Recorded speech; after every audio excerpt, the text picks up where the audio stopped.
that if we really understand what differentiation means, we're going to be engaged and students will be engaged.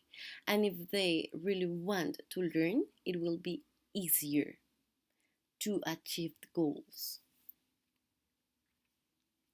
But what can teachers do to adopt differentiation? This is not that easy.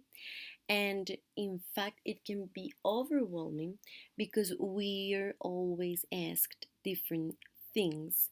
And time is not enough, and resources are not enough. And sometimes we're not capable to do it because we really don't know how to do things, and we're not provided with enough training, training to do it. But there are some tips that might help us. First, we need to establish a common definition of differentiation because if inside the school there are different teachers thinking different things about what differentiation means, we're not going to have a coherent process. And the first year, if my student will be with me and I think that differentiation is just sending him homeworks to update at home, and the other year another teacher say that differentiation is providing different tools and uh, promoting decision making in class, well, the student will be confused. So we need to be coherent and consistent with what um, differentiation mean for us. Then we need to help students understand themselves as human beings and learners. So first of all, we need to remember that our students are human beings and they have some preferences, they have family, there is a background that we need to consider.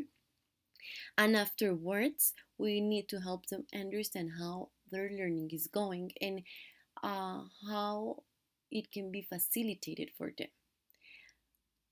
After that, they can choose some strategies, and it's important that when they choose the strategies that you previously select, um, both you and the student should be consistent during the year. Is not providing 15 strategies, is not providing one different strategy each week, is providing at least 4 good strategies that really fulfill their needs and that warranty um, that it will help you to scaffold the process and that the student will be using them because it's meaningful for them.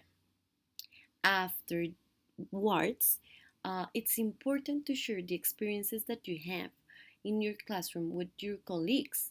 So creating a network and work at the same page, it's of utmost for most important, is the most important thing because we are a community, we're a learning community, and if we're asking our students to work collectively, the first one that need to be doing so are teachers.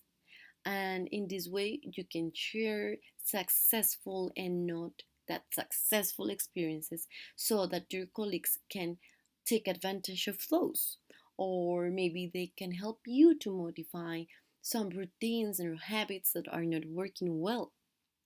And here is something really important that is becoming critical and creative. Why?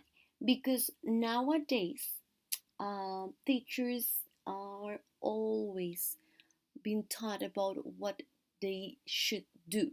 So they're just receiving instructions, they're following instructions, but they're not really sitting down and thinking about how useful or how meaningful is this for my students.